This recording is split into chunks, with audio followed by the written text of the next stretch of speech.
नमस्कार दोस्तों, जरा सोचिए अगर आने वाले समय में ऐसी टेक्नोलॉजी आ जाए जो बीमारियों की दवाइयाँ इंसान नहीं बल्कि मशीनें खुद बनाएं और वो भी बहुत तेज और ज़्यादा सटीक तरीके से। आज के समय में यह सिर्फ कल्पना नहीं है, यह धीरे धीरे हमारी असली दुनिया बन रही है। आर्टिफिशियल इंटेलिजेंस अब सिर्फ चैट करने या इमेज बनाने तक सीमित नहीं है, अब इनका इस्तेमाल साइंस और मेडिसिन में भी हो रहा है। दुनिया की कई बड़ी रिसर्च ऑर्गेनाइजेशन और कंपनीज ने एआई की मदद से नई दवाइयां बनाने पर काम कर रही हैं। उदाहरण के लिए गूगल की एक कंपनी है डीप माइंड।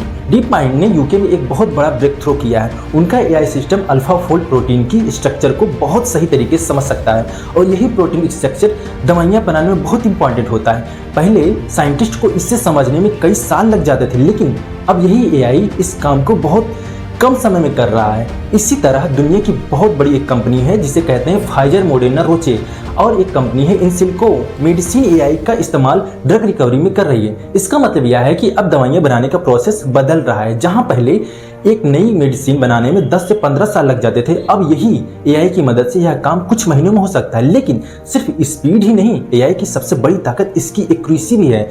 एआई ऐसे मॉलिक्यूल डिजाइन कर सकता है जो सीधे बीमारी पर असर करे और शरीर पर कम साइड इफेक्ट करे। हाल ही में कुछ AI designs drugs human trial तक भी पहुंच चुके हैं। इसका मतलब यह है कि अब यह टेक्नोलॉजी सिर्फ लैब तक सीमित नहीं है बल्कि रियल वर्ल्ड में यूज होने के करीब है। इससे एक बड़ा बदलाव आने वाला है। हो सकता है आने वाले समय में कैंसर, अल्जाइमर और दूसरी कॉम्प्लेक्स डिजीज का भी इलाज बहुत जल्दी हो और आसानी से पॉसिबल हो जाए।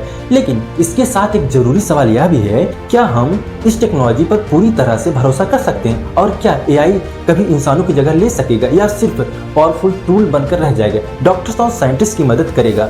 अभी जो भी हो रहा है वह एक बात साफ दिखता है कि एआई सिर्फ दुनिया को बदल नहीं रहा है बल्कि यह भी तय कर रहा है कि हम फ्यूचर में बीमारियों की कितनी जल्दी और कितनी बेहतर तरीके से समझ पाएंगे। और शायद आने वाले समय में डॉक्टर के साथ साथ एआई भी अपने इलाज का हिस्सा होगा। अगर आपको यह जानकारी अच्छी लगी हो तो लाइक और शेयर जरूर करें, क्योंकि फ्यूचर सिर्फ आने वाला नहीं, वह धीरे धीरे बन रहा है।